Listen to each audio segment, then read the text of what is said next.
Okay, these are the notes for the sound waves practice problems. And on the back, you should have one that says homework problems. So they're going to be exactly the same, just different numbers. So on the first one, it says calculate the speed of sound in 23-degree air.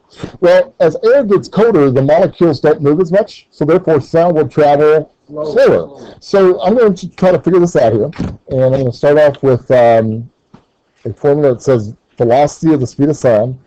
I'm going to start out with 331 meters per second because that's what the speed of sound is when it's freezing as far as 0 degrees Celsius. And then I'm going to multiply that by something that looks really confusing, but it actually does make some sense here. Whatever temperature it is in Kelvin, divide it by 273. Does anybody remember what 273 is? That's 0 degrees Celsius. So I'm just going to simply put in 331. Multiply that by what temperature did it say in the problem? 23, but you can't use 23 degrees Celsius. So you have to add to that 273 degrees because that'll give you the total temperature in Kelvin. And then I'm going to divide that by 273. So when you take the 23 plus the 273, that gives you a Kelvin temperature of 296. Divide that by 273 and then take the square root of it.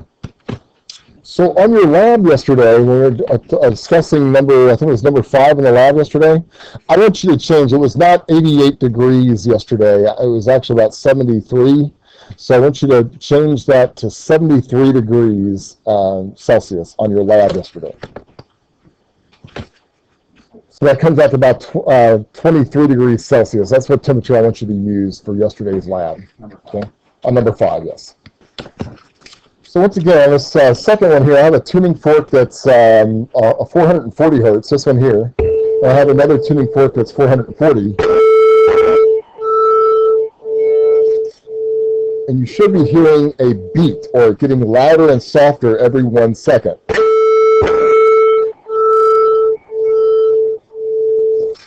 So what we're going to do is on question number 2, we're going to try to figure out what is the beat frequency when these things are struck together. Well, here's how easy it is. All you do is get the difference in it. So if I have, if a tuning fork is 440 hertz, and that didn't work. So if I got a tuning fork that's 440 hertz,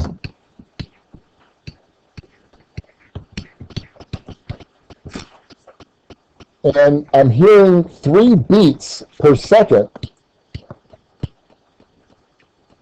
when I play my guitar string, what are the possible frequencies of that guitar string? Well, it could be sharp and be 443 hertz, or it could be flat and the guitar string could be 437 hertz. And that's when we're going to be clapping our hands to figure out how much louder sound is and all that sort of stuff. And the sound chart is actually logarithmic, which means it's going to be measured in decibels. So let me discuss this a little bit with you. So in your book, I'm looking at, this is the conceptual book. I am looking at page 519. There's a little chart on page 519. And if you had 0 decibels, would you be able to hear something? And actually, you would just barely be able to hear it, because that's what we call the hearing threshold. So at 0 decibels, you would actually have just something that's barely, very audible. So that would be like 10 to the 0 power. Now, you see where it says 0 here? Okay, that's why it's 0 decibels, because it's a logarithmic scale. So you're looking at the exponent here. Well, what's any number to the 0 power? 1, so that's why you can barely hear something. You do have just a little bit. Well, what would 10 to the first power be? 10, right? Well, the logarithm here, though, is 1 bell, but it would be, since 1 bell would be the same thing as 10 decibels. Like 1 meter is the same thing as 10 decimeters. So this would be 10 decibels here. If I had 10 to the second power, that would be 20 decibels. Let's take a glance at this here. If I'm looking at something that has a sound intensity of 20 decibels, how much louder is it than something that's 100? What did I just say that for? How much louder is it than something that's at 0? You can't say it's 20 times louder. Because what is 10 to the second power? 100. What's 10 to the 0 power? 1. So 20 decibels is 100 times louder than something that is at 0. Everybody with me? What if you were at 30 decibels? How much louder would it be? 1,000 times. So what I just look at is I look at the first number. And if you're at 10 decibels, that tells you to multiply 10 to the first power. And if you're at 20 decibels, that tells you to multiply 10 to the second power. So let's take this. If I took 50 minus 20 decibels, how many decibels would I get? 30, right? Well, that would be the same thing as 10 to the third power. Well, what's 10 to the third power? That's 1,000 times louder than 50 is 1,000 times louder than 20. On the next problem, it deals with a guitar, and guitars have different string weights, and that's why you see this M in the formula here for mass. And so the more massive the string is, the lower it's going to be, and the less massive it is, the higher it's going to be. The more tension I put on it, the higher it's going to be. That's why it's on the top part of this. So if I put a lot more tension on this, you notice it goes higher in pitch. If I put less tension, it goes lower in pitch. And also the longer the string is, the lower the pitch is going to be. And so therefore, like basses and orchestras are much, much lower than violins, which are much shorter. So the first thing we're going to do is figure out what is the velocity in the guitar string, because we need the velocity divided by the wavelength in order to figure out what the frequency of that string is going to be. So I'm going to put in the tension first here. So it says the square root of the force on it. The force on this particular guitar string is 123 newtons. I'm then going to divide that by the quantity, and that's the square root of the whole thing, by the quantity of the mass, which in this case was 0.0035 kilograms. And when you buy strings for musical instruments, they will actually give you the gauge or the mass of the strings. And then the length of this particular string is 0.32 meters long. That's how long my guitar is. And so we close that quantity. And when you figure out the velocity of this little guy here, it's going to end up being 335.35 meters per second. 35 meters per second. 0.4, something like that. Now what we're going to do is we're going to put this answer into the frequency to figure out what frequency that string is going to produce. So velocity over wavelength equals frequency. So the velocity is going to be 335.3 divided by the wavelength of the guitar. Now, in this case, the wavelength of the guitar is 0.32. Now, that doesn't mean the guitar is that long, because the guitar is actually only half of a wavelength long. So this is actually twice the length of the guitar. And so in this case, I'm going to get a musical pitch that would be 524 hertz. And it's a really, really, really high note. And so where I put my fingers on the guitar, I actually make the string shorter or longer based on how high up the neck I put the fingers on the guitar. For number 5, I want to make sure that I do the velocity at 20 degrees first. So I've got to go up to the very, very, very top formula that we used in number 1. I'm going to just do it up here if you don't mind real quick. So in this particular pattern, I'm going to say, okay, the velocity equals 331 meters per second. This is just like number 1. Then I'm going to multiply that by the square root of the temperature in Kelvin, where it's 20 degrees Celsius. I have to add to that 273, and then divide that by 273 again. And when you multiply all this together, you get a speed of sound at 342 meters per second. So we're going to use this in our formula for number 5. Now, I would write these next notes somewhere on the side of your paper, maybe in the margin or something like that, because that way you'll just have those to study from. But what I'm going to show you with a pipe organ, the pipes in a pipe organ are open at both ends. They have a big sound tube.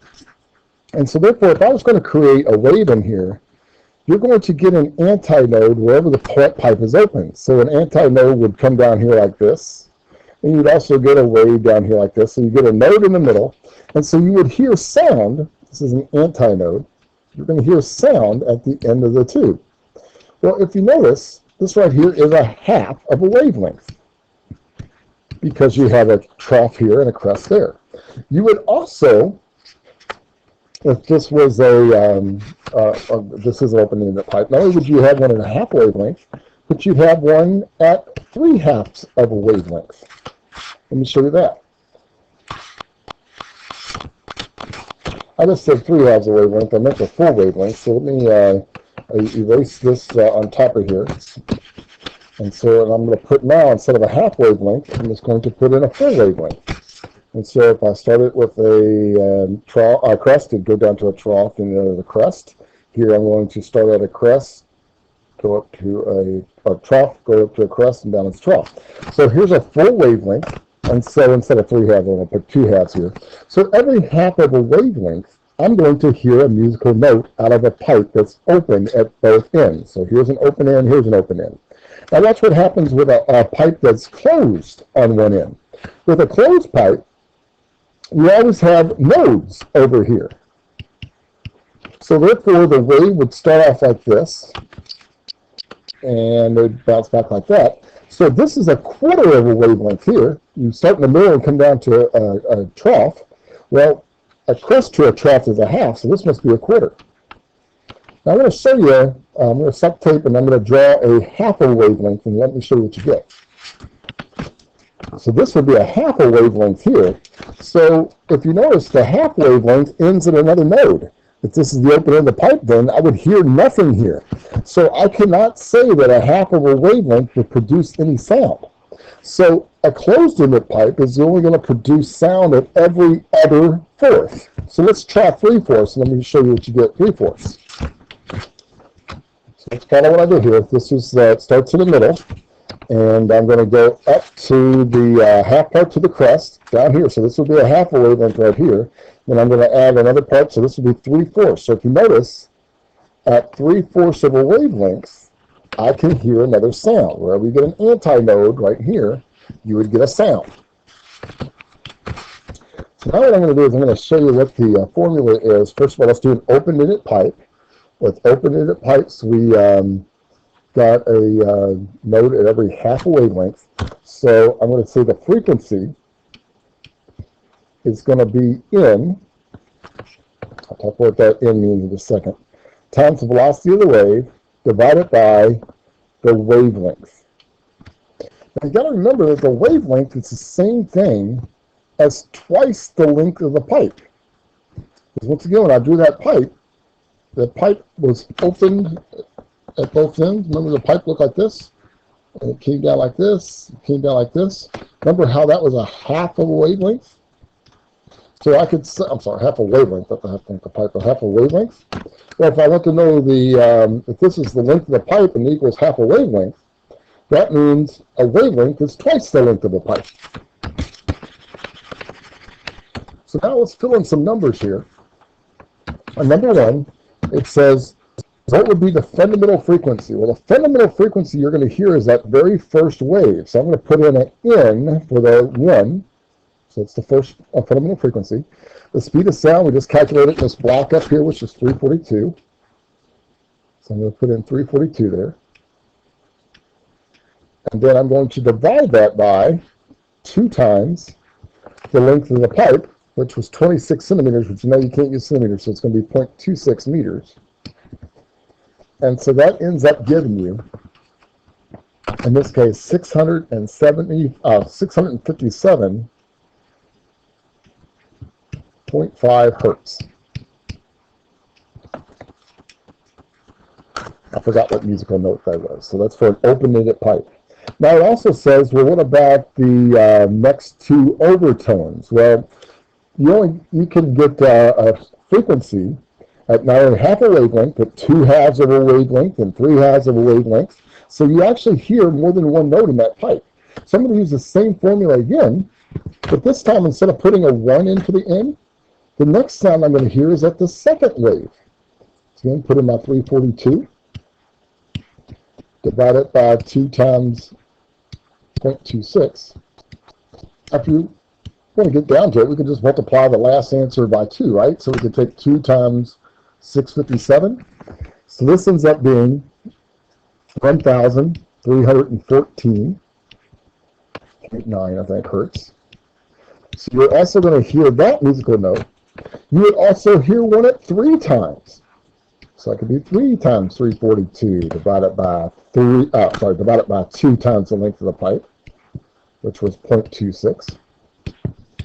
And so the next frequency I would hear, the next note that I would hear is 1,972 hertz. Now, you got to admit, there are more than one frequency in that pipe, but as it gets higher, it's harder for your ear to hear, so you hear usually the primary frequency. On the next one,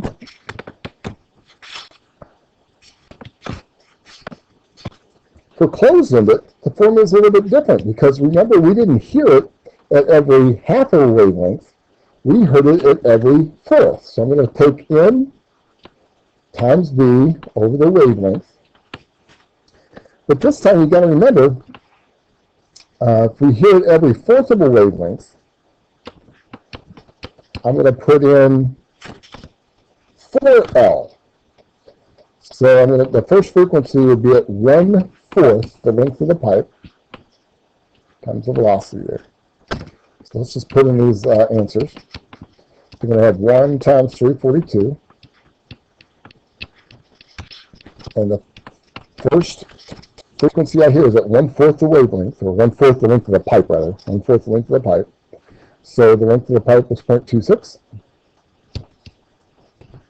And the first frequency I'm going to hear then is 328.8 hertz. So a closed-ended pipe would give me a lower frequency than an open-ended pipe. Well, I'm not going to hear one at 2/4. Remember, 2/4, so half a wavelength gave me a node at the end of the pipe. So the next one I hear is at 3/4. So I'm going to do the same thing. The frequency is at 3/4 instead of 4/4, 1/4 rather. So 3 times 342 divided by 4 times the length of the pipe. So the next overtone I'm going to hear is going to be at 986.5 hertz. Well, what would the next one be? I'm not going to hear one at 4/4 because you hear one at every other fourth of a wavelength, because 4/4 would be a full wave or a node at the end of the pipe. So now I'm going to do 5/4. So 5 times 342 over 4 times 0.26. And so that frequency ends up equaling 1644 hertz.